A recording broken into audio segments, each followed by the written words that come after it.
देखिए, बाजार में पैनी पैनी स्टॉक तो बहुत सारे लोग करते हैं और उनमें बहुत सारे ऐसे लोग भी होंगे जिनकी मेंटेलिटी अगर आप देखें तो हमेशा जल्दी से पैसे कमाने की होती है। पर अगर आप मार्केट की बात करें तो ये आपको हमेशा ये जो दाव है ये आपको उल्टा पड़ते हुए दिखाई पड़ेगा। और इसके पीछे अगर आप सबसे बड़ा रीजन देखें तो जो लोग फटाफट कमाने की सोचते हैं वो अंधाधुंध पैसे लगाते हैं और बिना रिसर्च के अगर आप देखें तो एक बड़ा जो कैपिटल का हिस्सा है ये पैनी स्टॉक में लाकर ये सोचते हैं कि बाजार में मुझे ज्यादा फायदे होंगे। पर उसके सामने अगर आप देखें तो अगर आपने कैलकुलेटिव रिस्क लेना शुरू कर दिया और बेहतर अगर आपने रिसर्च शुरू कर दिए कि कैसे मेरी कंपनी कामकाज कर रही है और किस तरह के क्वार्टरली नतीजे चल रहे हैं और किसके वॉल्यूम में ट्रेडिंग हो रही है, कौन से म्यूचुअल फंड कंपनियां इस पे टारगेट कर रही हैं और साथ में जो भी एक कंपनी का कामकाज है ये फ्यूचर में बजट के हिसाब से कैसे चल रहा है, ये सारी बातों पे जब आप ध्यान दोगे तो बाजार में अगर आप कोई भी स्टॉक पकड़ते हैं तो आपके लॉस होने के जो चांसेस हैं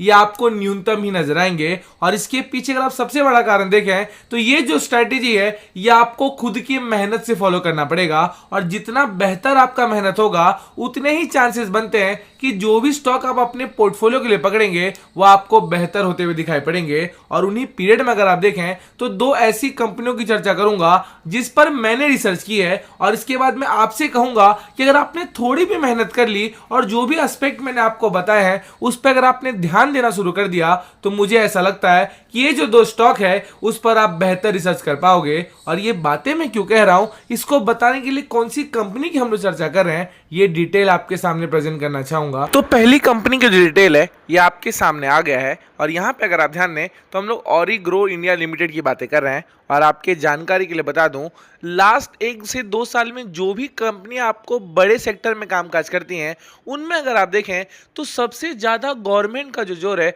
ये सेमीकंडक्टर जो कि कार की बैटरी और कहीं ना कहीं उसकी सिस्टम चलाने के लिए यूज़ हो रहे हैं और उसका सबसे ज़्यादा जो इम्पोर्ट है ये चाइना से किया जा रहा है, उस पर रोक लगाने की कोशिश लगातार गवर्नमेंट कर रही है। और उसके जो अल्टरनेटिव्स हैं जिसमें आपको भारत की जो स्वदेशी कंपनियां हैं उन पर लगातार जोर डाला जा रहा है। और उस पीरियड में अगर आप देखें तो ऑरिग्रो इंडिया लिमिटेड जो कि बाजार में इसके पार्ट्स बनाता है इसके डिमांड भी लगातार बढ़ने वाले हैं। और यही जो चीज़ें हैं ये मैंने आपको बार बार समझाने की कोशिश की है कि कितना आपका बेहतर रिसर्च होगा इस बात पे डिपेंड करता है कि आने वाला जो पीरियड है उसमें आप कैसे कंपनियों को अपने पोर्टफोलियो में ऐड करते हैं। और उनमें अगर आप देखें तो ये जो 37 पैसे का स्टॉक है उस पर आपको दाव लगाना चाहिए। और अगर आपने सही तरीके से इस पर रिसर्च कर लिया और अगर आपने सही तरीके से इन्वेस्टिंग शुरू कर दी तो मुझे ऐसा लगता है कि आपके पोर्टफोलियो के लिए कहीं ना कहीं हेल्पफुल ही होने वाला है।